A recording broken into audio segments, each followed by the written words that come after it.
এতিয়া আমি ৰাতি 10টা বজাত তিত বেগলি বনাম আৰু এইফালে চাওক এইটো তিত বেগলি তো তিত বেগলিটো দেখে দিছোঁ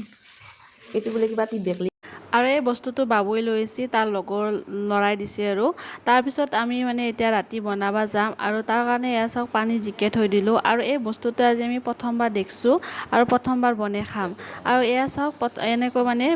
পিটিকি দিয়াত ভিতৰত যিখিনি বস্তু আছিল সেইখিনি ওলাই গ'ল আৰু ইয়াৰ কাৰণে আলু পিঁয়াজ এনেকৈ মানে কুটি ল'লোঁ আৰু ইয়াতে মানে দিব লাগিব শুকান মাছ আৰু এই বস্তুটো শুকান মাছেৰে বনায় আৰু এই বস্তুটো মানে তিতা বুলিও কয় আৰু বহুখিনি উপকাৰ থকা বুলি শুনিছোঁ আৰু নাজানো আজি আমি প্ৰথমবাৰ যিহেতু বনাই খাম আৰু তিতা লাগে নালাগে আপোনালোকক জনাম আৰু এতিয়া নিমখ হালধি গোটেইখিনি দি এতিয়া মানে ভালদৰে ভাজি ল'ম